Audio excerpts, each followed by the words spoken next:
There is a big change happening, though, for traffic along Willy Street. So if you do take that to get to and from work, just be prepared. Yeah, popular thoroughfare here in Madison. It's part of a pilot study we've been telling you about from the City of Madison Traffic Engineering Division.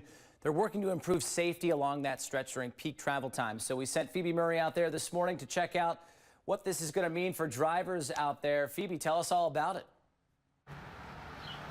Tim, Gabriella, good morning, and let's begin by walking through those changes because it will be a bit of an adjustment for these first few days. As it stands, weekday mornings, 2 westbound lanes would open for that rush hour traffic, and then in the afternoon that would flip and you'd have 2 lanes open heading eastbound for drivers starting today. And for the duration of this trial period, Willy Street will operate effectively as a 1-lane street, allowing parking on both sides of the street at all times. So take a look at the map here on your screen. Roughly, it's an 8-block stretch that's going to be impacted.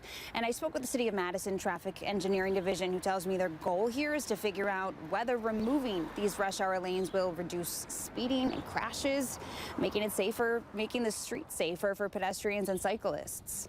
Williamson Street is kind of like 2 different streets. It's one street during midday and weekends when it's 1 lane in each direction. And during the peak hours, it's higher speed, higher volume. It just doesn't feel as safe.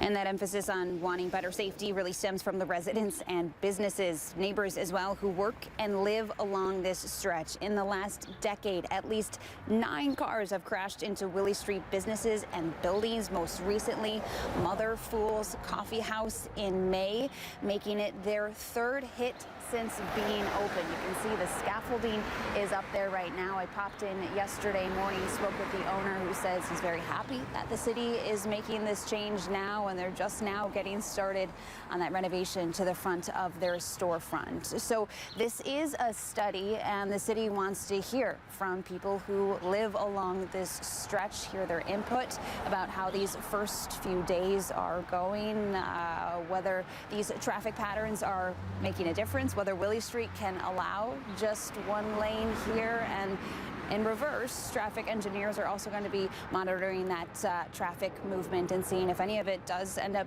diverting to East Washington Avenue, seeing if this could maybe be a long-term solution. So we'll continue to follow this story as it develops, but those changes, again, for drivers who come along Willy Street, part of their morning or afternoon commutes, those rush hour lanes will be closed starting today. Reporting live here in Madison, Phoebe Murray for 15 News.